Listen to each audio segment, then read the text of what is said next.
Hello dear students, myself Hem Prakash Verma और मैं agriculture faculty की ओर से आप सभी का टॉपर टॉक में स्वागत करता हूं। आज हम टॉपर टॉक में बात करेंगे। एक हमारी स्टूडेंट है योगा जन्मा साहू, जो कि ओडिशा से बिलोंग करती है। हमारा जो ऑनलाइन प्लेटफॉर्म है वो छत्तीसगढ़ में नहीं बल्कि पूरे भारत देश में चल रहा है। तो जहाँ नए नए स्टेट से मतलब बहुत सारे बच्चे ने ज्वाइन किया था, तो आज उनकी आप कहानी देखते हैं, जो कि योगा जन्मा साहू। मैं आपका स्वागत करता हूँ इस एग्रीकल्चर ऑनलाइन प्लेटफॉर्म में। योगा जन्मा साहू, आप अपना परिचय बताएंगे? Thank you sir. मेरा नाम योगा जन्मा साहू है। मैं इंस्टीट्यूट ऑफ एग्रीकल्चर साइंसेज सोआ यूनिवर्सिटी से एग्रीकल्चर में ग्रेजुएशन कंप्लीट की हूँ और मैं भुवनेश्वर उड़ीसा से बिलोंग करती हूँ। हाँ योगा जन्मा, बहुत अच्छा, आपको बहुत बहुत बधाई। आपने, मुझे पता चला कि आपका सिलेक्शन टीएनयू में आप एमएससी कर रही हैं। तो आप बताएंगे आपने कहाँ कौन कौन सी स्टेट का एग्जाम आपने दिया था? जी सर, मैंने महाराष्ट्र का MCAER और TNAU का एग्जाम और BCKV का एंट्रेंस दिया हुआ था।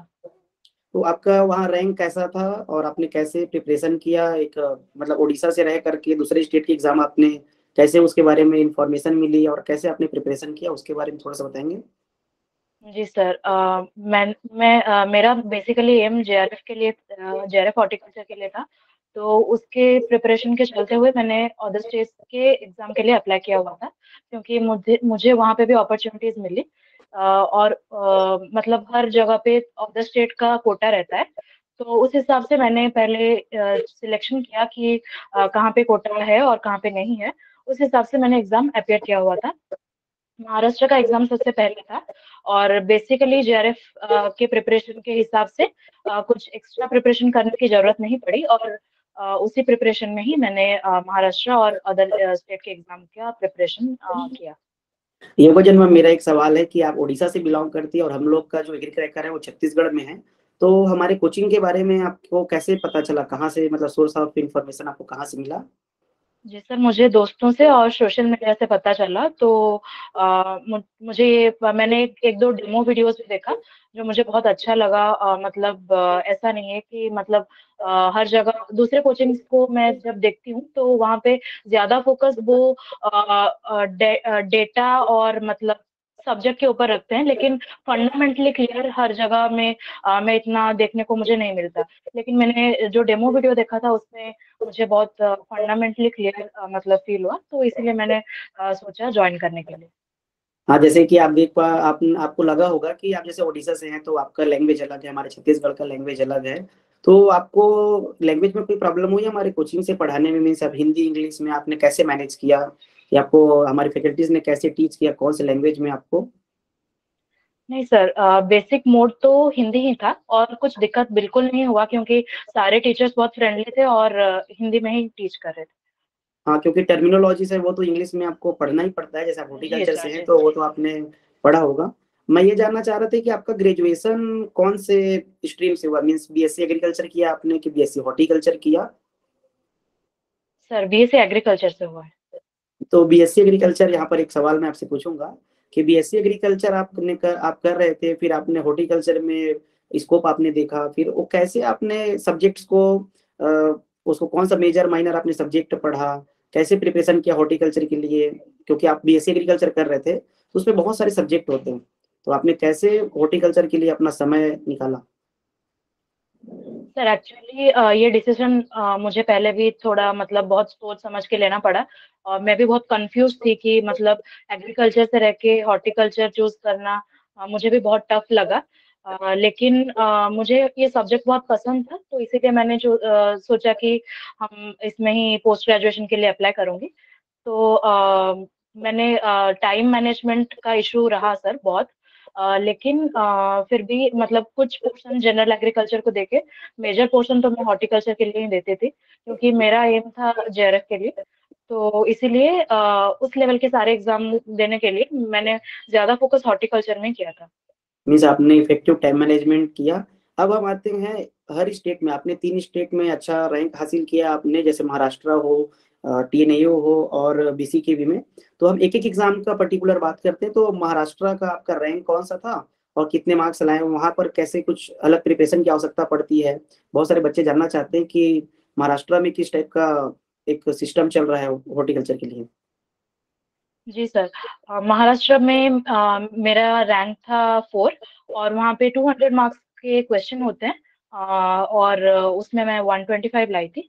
और महाराष्ट्र का एग्ज़ाम मतलब एग्रीकल्चर के एग्ज़ाम भी है, हॉर्टिकल्चर का भी एग्ज़ाम है। मैंने सिर्फ़ हॉर्टिकल्चर का एग्ज़ाम दिया हुआ था और उसमें उसके लिए मैंने एक्स्ट्रा कुछ प्रिपरेशन नहीं किया हुआ था। जेआरएफ के प्रिपरेशन के लेवल का ही हिसाब से मैंने वो एग्ज़ाम अपीयर किया हुआ था। और वहाँ पे जनरल एग्री हॉर्टिकल्चर के साथ-साथ जनरल एग्रीकल्चर के भी क्वेश्चन आए हुए थे, 80-20 रेशियो में, और उसमें फॉरेस्ट्री के भी क्वेश्चन्स थे।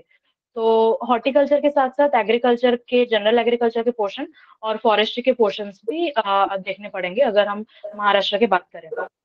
ये तो हुई आपके महाराष्ट्र महाराष्ट्र सीएईआर जो होता है एग्जाम, उसके बारे में। अब उसके बाद आप बताएंगे कि बीसीकेवी का जो एग्जाम है वो उसके बारे में आपने कहाँ से पता किया, और वहाँ भी क्या कुछ नया प्रिपरेशन करना पड़ता है, वहाँ एग्जाम पैटर्न क्या है, उसके बारे में आपका रैंक के साथ बताएंगे। जी सर, एक्चुअली बीसीकेवी का एग्ज़ाम भी मैंने वही सोशल मीडिया और अपने दोस्तों के थ्रू ही पता किया। और वो लोग भी जेआरएफ का ही सिलेबस को फ़ॉलो करते हैं अपने एग्ज़ाम के लिए। और वहाँ पे 60 क्वेश्चन्स थे, 1 आवर का ड्यूरेशन था। एंड वहाँ पे माइनर सब्जेक्ट्स को ज़्यादा फ़ोकस किया गया था। मतलब फ्लोरीकल्चर और एरोमेटिक, इन सब्जेक्ट से बहुत ज़्यादा मैंने क्वेश्चन्स देखे। मेजर से भी थे लेकिन माइनर सब्जेक्ट के ज़्यादा क्वेश्चन्स थे। तो उस हिसाब से वो एग्ज़ाम रहा। आपका बीसीकेवी में रैंक क्या था और कितने मार्क्स आए थे आपके? जी सर, मेरा बीसीकेबी में रैंक 8 था और मार्क्स का एक्चुअली वो लोग डायरेक्ट रैंक रिलीज़ करते हैं तो इसीलिए। हम्म। फिर आप अभी शायद टीएनयू को आपने सिलेक्ट किया है, तो जी। उसका रैंक और मार्क्स आप बताएंगे। जी सर, एक्चुअली टीएनयू भी रैंक और मार्क्स नहीं देता, तो वो जो लोग सिलेक्ट होते हैं, उनके पास हम्म। डायरेक्ट मेल या मैसेज जाता है, तो मुझे वहाँ पे वेजिटेबल मिला हुआ है। आप वेजिटेबल से भी कर रही, तो आप फ्यूचर में क्या स्कोप देखते हैं वेजिटेबल में, आपका एम क्या है? जी सर, एक्चुअली मेरा एम है एक रिसर्च करके, मतलब अच्छा, मतलब इसी फील्ड में जाने का एम है। और वेजिटेबल टीएनयू में बहुत अच्छा मतलब रिसर्च होता है, ऐसा मैंने सुना भी है। तो अ, बहुत होप है वहाँ जाने के बाद। तो मैं जैसे आपके मतलब आपके प्रिपरेशन, जैसे मैं आपको पढ़ाता भी था, हम लोग आपको पढ़ाते थे, आप लोग को आपके बैच में, तो आप बहुत सिंसियर भी थी, आपने हार्ड वर्क किया बहुत अच्छा, और टाइम मैनेजमेंट किया, तो ये सब मिला करके आपने इंटीग्रेटेड शायद अप्रोच को अपनाया होगा, इस वजह से आपका तीनों एग्जाम में इतना अच्छा रिजल्ट आया। तो आपका सोर्स ऑफ मोटिवेशन क्या था तीनों स्टेट में आपने एग्जाम देना, एक दूसरे स्टेट से बिलोंग करा, जैसे आप उड़ीसा से आती हैं, तो इतने चारों स्टेट में आपने कैसे किया होगा, सोर्स ऑफ मोटिवेशन क्या था आपका? सर, सोर्स ऑफ मोटिवेशन तो पहले मैं ये बताना चाहूँगी कि मैं बहुत मतलब कन्फ्यूज़्ड रही थी और मेरे प्रिपरेशन को लेके इतना सिक्योर फ़ील नहीं होता था। बहुत मतलब डिप्रेशन में मतलब ऐसा रहता था। लेकिन फिर मैंने जब एग्री क्रैकर जॉइन किया तो मतलब टीचर लोगों का बहुत गाइडेंस मिला, जो मतलब पहले नहीं मिल पाता था। टीचर लोगों का बहुत गाइडेंस मिला, बहुत कॉन्सेप्ट क्लियर हुए और उसके थ्रू मैं बोलूँगी थोड़ा बहुत कॉन्फिडेंस बढ़ा। तो उसके हिसाब से मैं टोटली अपनी सारे रिज़ल्ट्स अपने टीचर्स और मेरे दोस्तों जिनसे भी मैंने जो भी कुछ सीखा हुआ है, उनको डेडिकेट करना चाहूँगी। तो मैं आपसे पूछना, मतलब कई बच्चों का ये सवाल है कि आपने इतना सारा एग्जाम दिया, तो कौन कौन सी स्टैंडर्ड बुक्स थे, कि आपने कोई वन लाइनर बुक आपने बनाया, कि आपका खुद खुद का सेल्फ मेड आपका स्टडी मटेरियल कुछ है, आपने कैसे इतना सारा मतलब प्रिपरेशन किया, तो कोई बुक्स के नाम होंगे इंपॉर्टेंट बुक्स? जी सर, जी सर। एक्चुअली मैं यहाँ पे ये एक्स्ट्रा बताना चाहूँगी कि जब मैंने जेआरएफ के लिए प्रिपरेशन करना स्टार्ट किया था, तो मैंने भी ऐसे यूट्यूब में मतलब टॉपर्स का वीडियो वगैरह देखती थी। तो हर टॉपर का मतलब ऐसे कुछ अलग-अलग, सब लोगों का कुछ अलग-अलग बुक रहता था। तो मैंने उन सबको मिला के बेसिक कॉम्बाइन मतलब कॉमन जो बुक थे, हर टॉपर के बुक में, उसका एक लिस्ट बनाया। फिर मैंने उन बुक्स को परचेज़ किया। पर मतलब ऐसा था कि हर कुछ दिनों के बाद ऐसे और बुक के रेफ़रेंस आते थे और किसी टीचर का और कुछ रेफ़रेंस आता था, तो मैं भी बहुत कन्फ्यूज़ हो गई। तो मैंने मतलब जब स्टार्टिंग में मैंने नोट्स बनाना शुरू किया 2-4 बुक को कंबाइन करके, तो ऐसे मतलब बार-बार बुक्स के रेफ़रेंस बढ़ते जा रहे थे। तो मैंने फिर मतलब अपने एग्रीकल्चर के जो टीचर्स हैं, उनसे उनके रेफ़रेंस लिया, तो फिर मैंने स्टैंडर्ड बुक्स पकड़ा, जैसे कि हैंडबुक ऑफ हॉर्टिकल्चर है, जिसको कि वेद बोला जाता है हॉर्टिकल्चर का। और उसके साथ अपने एग्रीगेटर का नोट्स, और फिर ग्लॉस्टर्स का बुक है जो वन लाइनर है।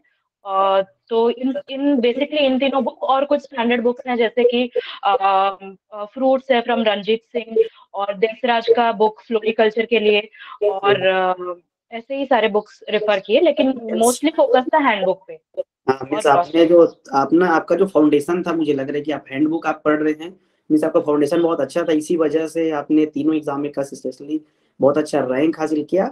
और एक मेरा एक सवाल था कि आपने बताया कि आप बहुत सारे टॉपर्स को आपने देखा, तो आज हम आपका इंटरव्यू ले रहे हैं एज अ टॉपर, तो आपको कैसा लग रहा है? ये तो सर मैंने कभी एक्सपेक्ट नहीं किया हुआ था, इसलिए बहुत अच्छा लग रहा है। हाँ, क्योंकि हम क्या प्रिपरेशन करते हैं, हम टॉपर्स को देखते हैं तो उनसे मोटिवेशन मिलता है ना। तो ऐसे भी आप अपने जूनियर्स लोगों के लिए, जो आप एस्पायरेंट्स हैं, उनके लिए आप कुछ मैसेज देना चाहते हैं? जी सर, एक्चुअली मैं अपनी स्ट्रैटेजी के बारे में तो स्ट्रैटेजी काफ़ी लोगों का सिमिलर ही रहता है। मैं या कुछ गलतियाँ बताना चाहूँगी जो मैंने किया हुआ था, और मैं चाहती हूँ कि मेरे जूनियर्स या फिर एस्पिरेंट्स ना करें। तो एक्चुअली मैं पहले अपने जूनियर्स को ये बताना चाहूँगी कि ज़्यादा बुक्स मतलब सोर्सेज़ के ऊपर ज़्यादा ना भाग के बेसिक बुक्स पकड़े, और स्टार्टिंग से ही अपना नोट्स बना ले, मतलब बेसिक बुक्स के साथ, और उसको बार-बार रिवाइज़ करें। मेरा रिज़ल्ट और भी ज़्यादा अच्छा हो सकता था अगर मैं और थोड़ा रिवीज़न पे ध्यान देती। लेकिन मेरे सोर्सेज़ बहुत मतलब बढ़ गए, और फिर मैंने लास्ट मोमेंट में भी बहुत सारे बुक्स स्विचेज़ किए थे, तो उसके वजह से मैं रिवीजन पे इतना थोड़ा टाइम नहीं दे पाई। तो मैं और उसके साथ-साथ आपको ज़्यादा से ज़्यादा मॉक्स, एग्ज़ाम्स ये सब देना चाहिए, जिससे आपको ज़्यादा पता चले। तो ये सारा गलती मैं चाहती हूँ कि अपने जूनियर्स ना करें। मैंने बहुत सारे इंटरव्यू लिए, तो पहले टॉपर से मैं ऐसा बात कर पा रहा हूँ जिन्होंने कहा कि क्या क्या मिस्टेक्स नहीं करने हैं। तो हमेशा हम टॉपर से जब बात करते हैं तो ये कहते हैं कि ये पढ़ना चाहिए, वो पढ़ना चाहिए, लेकिन आपने क्या क्या गलती आपने जो किया उसको नहीं दोहराना है। इसके बारे में बात किया, बहुत अच्छा लगा आपसे बात करके। और मैंने जैसे आपका इंटरव्यू में मुझे पता चला कि आपने बहुत अच्छा फोकस्ड हो करके, हार्ड वर्क के साथ आपने टाइम मैनेजमेंट करके और एक गोल ओरिएंटेड आपने प्रिपरेशन की है। तो उसके लिए बहुत बहुत बधाई आपको, और आपका थैंक जेआरएफ यू में भी सर। अच्छा रैंक लगे इसके लिए मैं शुभकामनाएं देता हूं आपको। आपने हमारे साथ अपने विचार साझा किए उसके लिए बहुत बहुत धन्यवाद। Thank you sir.